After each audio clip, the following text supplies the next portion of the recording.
Hi guys, welcome back to our channel Bhavish Official. So இப்போதான் நீங்க நம்ம சேனலை ஃபர்ஸ்ட் டைம் பாக்குறீங்க அப்படின்னா கண்டிப்பா நம்ம சேனலை மறக்காம சப்ஸ்கிரைப் பண்ணிக்கோங்க அண்ட் பக்கத்துல இருக்க பெல் ஐக்கனை கிளிக் பண்ணிக்கோங்க. அப்பதான் நான் போடுற வீடியோட நோட்டிபிகேஷன்ஸ் தான் உங்களுக்கு உடனே அப்டேட் ஆகும். நம்ம சேனல் இப்போ என்ன பார்த்துட்டு இருக்கோம் அப்படின்னு பாத்தீங்கன்னா ஐஎன்ஆர்த்துல டே டு டே அப்டேட்ஸ் பார்த்துட்டு இருக்கோம். ஒரு 20 மினிட்ஸ் சீரியல் ஒரு 5 மினிட்ஸ் கவர் பண்ற மாதிரியான கண்டென்ட் பார்த்துட்டு இருக்கோம். கண்டிப்பா உங்களுக்கு எல்லாருக்கும் பிடிக்கும் நம்புறேன். பிடிச்சதுன்னா கண்டிப்பா லைக் பண்ணிக்கோங்க, சப்ஸ்கிரைப் பண்ண மறக்காதீங்க. இப்போ வாங்க வீடியோக்குள்ள போலாம். ஐஎன்ஆர்த்துல இன்னைக்கு என்ன நடந்ததுன்னு பாத்தீங்கன்னா ஆல்ரெடி சேரனோட கல்யாணம் நேத்தே நின்றுச்சு. ஸோ அந்த சீன் தான் இன்னைக்கு காட்டுறாங்க. அவரோட கல்யாணம் நின்றுட்டு எல்லாருமே அதை சோகமா பாக்குறாங்க. நடந்தது எல்லாருமே நினைச்சு பாக்குறாங்க. அப்ப சோழன் சொல்றாரு, அண்ணா என்ன சினிமாவில் நடக்கிற மாதிரி வந்து கத்தியெல்லாம் கத்தி கூட்டிட்டு போயிட்டாங்க அப்படின்னு சொல்லிட்டு பல்லவன் சொல்றாரு. ஆமாண்ணா நானே நம்பவே இல்லை. அவர் அனிஷ் ப்ரோ வந்து ஒரு விஷயத்த பத்தாய்க்கு சொல்றாரு போல அப்படின்ற மாதிரி தான் நான் நினைச்சேன். ஆனா உண்மையாவே உங்க குடும்பத்துல எல்லாரும் அப்படிதான் இருக்காங்க அப்படின்னு சேரன் வந்துட்டு ஆமாண்டா ஆல்ரெடி அனிஷ் சொல்லியிருக்கான் இந்த மாதிரிதான் அப்படின்னு சொல்லிட்டு, பட் நானே நினைக்கல இவ்வளவு சீரியஸா இருக்கும் அப்படின்னு சொல்லிட்டு சொல்றாங்க. அதுக்கப்புறமேட்டு அவங்க ஃபேமிலியில இருக்கவங்க எல்லாருமே இப்ப என்ன கவலைன்னா சந்தா எனக்கு கிடைக்கலாலும் பரவாயில்ல, கல்யாணம் ஆகுனா கூட பரவாயில்ல, சந்தா நல்லபடியா இருக்கணும், அவளுக்காக தான் நான் இப்ப யோசிக்கிறேன் அப்படின்னு சொல்லிட்டு ரொம்ப ஃபீல் பண்றாரு. உடனே நடேசன் அப்பா இப்படியே ஃபீல் பண்ணிட்டு இருந்தா எப்படி, நீ வருத்தப்படாதா, என்ன நடக்குதுன்னு பாப்பா, இப்படியே உட்காந்துட்டு இருந்தா ஒன்னும் பண்ண முடியாது, வா வீட்டுக்கு கிளம்பி போலாம் அப்படின்னு சொல்றாங்க. சோ அதோட எல்லாரும் வீட்டுக்கு கிளம்புறாங்க. சோ அதோட இந்த சீன் முடியுது. சோ அடுத்த சீன் என்னன்னு பாத்தீங்கன்னா டைரக்டா எல்லாருமே வீட்டுக்கு வந்துடுறாங்க. வீட்டுக்கு வந்துட்டு ஆளுக்கு ஒரு மூலையில உட்காந்துட்டு இருக்காங்க. நடேசன் அப்பா வெளியே உட்காந்துட்டு இருக்காரு. நீலா, சோழன் அண்ட் பல்லவன், பாண்டி அவங்க 2 பேரும் ஒரு ஹால்ல உட்காந்துட்டு இருக்காங்க. சேரன் வந்துட்டு கிச்சன்ல நின்றுட்டு நடந்ததை பத்தி யோசிச்சுட்டு இருக்காங்க. அப்புறம் ஒருத்தருக்கு ஒருத்தர் பேசிக்கிறாங்க, இந்த மாதிரி நடந்துச்சு அப்படின்னு சொல்லிட்டு ஒருத்தருக்கு ஒருத்தர் பேசிக்கிறாங்க.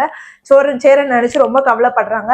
அதுக்கப்புறம் நடேசன் அப்போ அது வெளியில இருந்து கேட்கிறாரு. அதுக்கப்புறமேட்டு சேரன் வந்துட்டு அவங்க ஃபேமிலி பத்தி யோசிச்சுட்டு யாருமே சாப்பிட்டுக்க மாட்டாங்க, நம்ம இப்படியே இருந்தா ஃபேமிலியில எல்லாரும் இப்படியே தான் இருப்பாங்க அப்படின்ட்டு வெளியே வந்துட்டு ஏன்டா இப்ப எல்லாருமே இப்படி இருக்கீங்க, இப்ப என்ன எனக்கு கல்யாணம் நடக்கல அவ்வளவுதானே, வேற ஒன்றும் கிடையாதுடா, எனக்கு வருத்தெல்லாம் கிடையாது, எனக்கு சந்தானம் நினைச்சாதான் கவலையா இருக்க, வேற ஒன்றும் கிடையாது அப்படின்னு அவர் பேசுறதை கத்து நடேசன் அப்பா உள்ள வந்துட்டு நீ ஏன்டா இப்படி எல்லாம் பேசணும், உனக்குன்னா கல்யாணம் நடக்காது, அந்த பொண்ணை விட நல்ல பொண்ணாவே பார்த்து கல்யாணம் பண்ணலாம், இல்லைன்னா அந்த பொண்ணை அங்க இருந்து தூக்கிட்டு வந்து கல்யாணம் பண்ணா நீ வருத்தப்படாதரா அப்படின்ற மாதிரி அவர் சொல்லி மனசு திட்டுறாது. ஒருத்தருக்கு ஒருத்தர் பாத்துக்கிறாங்க. பார்த்துட்டு ஒருத்தர் பார்த்துட்டு நடந்து நினைச்சு கஷ்டப்படுறாங்க.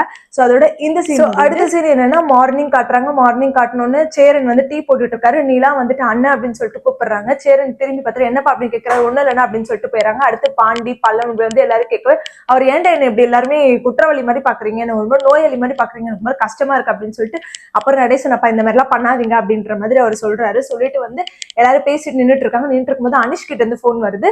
அனிஷ் வந்து பாண்டி சொல்றாரு அண்ணன் போன் வருது அனிஷ் கிட்ட இருந்து அப்படின்னு, ஸ்பீக்கர் போட்டு பேசுங்க அப்படின்னு சொல்லிட்டு சொல்றாங்க. அப்ப ஸ்பீக்கர் போட்டு பேசும்போது அனிஷ் சொல்றாரு இது போல வந்துட்டு நாங்க ஊருக்கு போயிட்டு இருக்கோம் பையா, இந்த மாதிரி வந்துட்டு நாங்க என்னால போனே பண்ண முடியல, பாத்ரூம் போறேன்னு சொல்லிட்டு வந்துதான் தள்ளி வந்து பண்றேன், நீங்க எங்க லஞ்சு கவலைப்படுவீங்க, என்ன நடக்குது எது நடக்குது கவலைப்படுவீங்க, நான் போன் பண்ணேன், நீங்க கவலைப்படாதீங்க, சந்தாக்க கல்யாணம் ஆகாத மாதிரி நான் பாத்துக்கிறேன், இங்க நடக்கிறத நான் பாத்துக்கிறேன், நீங்க வருத்தப்படாதீங்க அப்படின்னு சொல்லிட்டு போனை வச்சுட்டாரு. உடனே நடேசன் அப்பா இனிமேலாச்சும் இப்படி இருக்காதரா, அதான் அவன் சொல்றான் அவன் பாத்துப்பான், பாப்போம் என்ன நடக்குது, எல்லாமே நல்லதாவே நடக்கும், மனசு தேத்திக்கும் அப்படின்ற மாதிரி சொல்றாரு. அப்புறம் ஒருத்தருக்கு ஒருத்தர் பார்த்து சிரிச்சுக்கிறாங்க. சோ அதோட இந்த சீனும் முடியுது, இந்த எபிசோட முடியுது. இன்னைக்கு இதுதான் நடந்தது. நாளைக்கு என்ன நடந்தது அப்படின்றத நாளைக்கு நான் உங்களுக்கு அப்டேட் பண்றேன். ஸோ நம்ம சேனல் நீங்க இப்பதான் ஃபர்ஸ்ட் டைம் பாக்குறீங்கன்னா கண்டிப்பா லைக் பண்ணிக்கோங்க அண்ட் சப்ஸ்கிரைப் பண்ண மறக்காதீங்க. நிறைய பேர் வீடியோவை லைக் பண்ணாம பாக்குறீங்க அண்ட் சப்ஸ்கிரைப் பண்ணாம பாக்குறீங்க. நீங்க லைக் பண்ணிட்டு அண்ட் சப்ஸ்கிரைப் பண்ணாதான் எனக்கு மோட்டிவேட்டா இருக்கும். தொடர்ந்து நான் இந்த மாதிரி அப்டேட்ஸ் உங்களுக்கு கொடுக்க முடியும். ஸோ கண்டிப்பா ஃபாலோ பண்ணிக்கோங்க, சப்ஸ்கிரைப் பண்ணிக்கோங்க அண்ட் லைக் பண்ணிக்கோங்க. ஸோ நாளைக்கு மீட் பண்ணலாம். By guys.